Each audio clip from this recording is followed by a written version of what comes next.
Ngayon no, mga bossing, nako eto, bago tayo tumuloy-tuloy po doon kay Cabral ho, mga kababayan, manakot muna tayo. Ano na naman yung pananakot na yan, Mark Ramos? Kaya yung mga natatakot. No? Eto ho, mga kababayan. Usapin pa din po ito nung warrant of arrest po ni Bato de la Rosa. Oho. Ang sarap. Hindi ho ako umihigop ng kape. Ang nilagay ko dyan ay honey, no, pulot, at saka pinigaan ko po ng lemon. Ang sakit ng lalamunan ko dito. Siguro napagod ho kami sa biyahe kanina nung pabalik po ng Cayman Islands. Ngayon no, mga kababayan, dakuin natin ito. No? Alam niyo naman po, si Bato de la Rosa, may katigasan na din po ang muka. No? Alam niyo naman po na sa atin nanggagaling yung perang pinapasweldo po ngayon hindi lang ngayon, pinapasweldo sa mga senador, congressman, galing po yan sa tax ng bayan. Si Bato de la Rosa ho, mga kababayan, hanggang ngayon, hindi pa rin po nagpapakita. Although, naka-break po yata ang Senado ngayon. Correct me if I'm wrong. Pero mukhang wala pong planong pumasok. Tapos tumatanggap po ng sweldo. Alam niyo po kung kailan nag-umpisa na mawala si Bato de la Rosa, mga bossing? Nung panahon po na medyo naglabas lang ng konti, pitik lang yun eh. No? Medyo pumitik lang ho si Ombudsman Boying Remulla sa isang interview na yang si Bato de la Rosa, may warrant of arrest na. Nako, ayun, naglaho na po agad mga kababayan. O, di ba? Naglaho na po talaga. Yun, ito sinasabi ni John Vic Remulla, kapatid ni Ombudsman Boying Remulla, wala daw warrant of arrest. Kaya ho, mga boss mo, sir, walang dahilan po para hindi pumasok o para lumiban sa kanyang trabaho. Ito pong magaling na senador natin, mga bossing. Di ba? Sabi ni Summer, Gavin, asan yan? Oh, sabi niya kay Trillanes, Cam Trillanes, Mick Madi. Oo nga. Pinsan, wag mo nang takutin si Bato para maaresto na. Hindi naman natin tinatakot, pinsan. Ikaw talaga. Ano? Pinapaalala lang natin na siya ay public servant na kailangan nasusulit ng mamamayang Pilipino yung ipinapasweldo sa kanya. Pakinggan niyo yung sinasabi ni John Vic Remulla. Wala naman daw talagang warrant of arrest at hanggang ngayon walang warrant of arrest. Kaya walang dahilan para hindi pumasok sa trabaho si Bato. Kinukumpirma ko Yan. na sa kaduluduluhan ng aking pagkaalam Yan. ay wala pang warrant of arrest na pinapadala sa ating sa official sa Philippine government. Yan. Wala naman Bato. Nung mga panahon na hanggang ngayon naman po senador si Bato eh. Nung mga panahon na alam mo sigurado ka na walang warrant of arrest para sa iyo. 'Di ba? Ang yabang-yabang mo doon sa podium niya, nakatayo siyang ganyan, 'di ba? Ano yung sinabi? Yung mga katagang paulit-ulit po at namumutawi sa ating mga utak. Come on, Mr. Trillanes, Mick Madi. Di mo ba? I am ready. I am ready. Yun ho yung mga binitawang salita ni Bato de la Rosa. Pero ang tanong ho ngayon, nasaan na ho, mga kababayan? Ano pa lang po yan? Pitik pa lang po yan, ha? Wala pang kahit ano yan. Minsan na din po talagang nakita yung kaduwagan po ni Bato de la Rosa eh. Nung humawak ng paputok, yung Goodbye de Lima daw ho, mga bossing.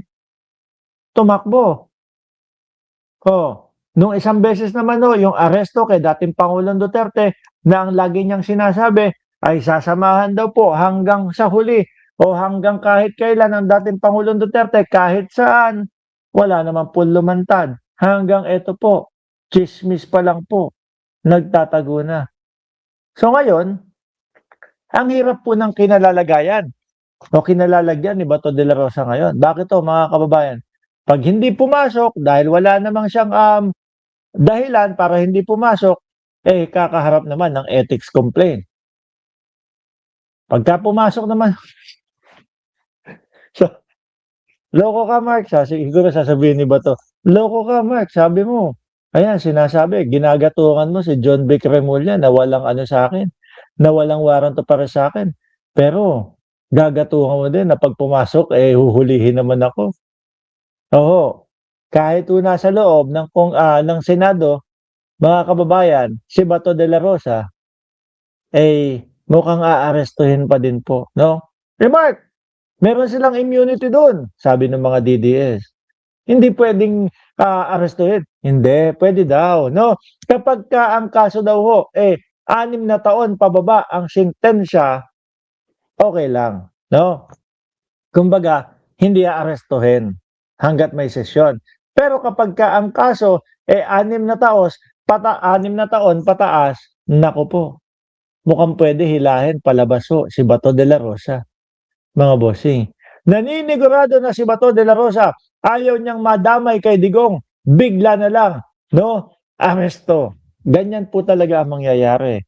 Tapos, "Uy, John Vic, uy, John Vic, tsaka Ombudsman Remulla, kayong magkapatid."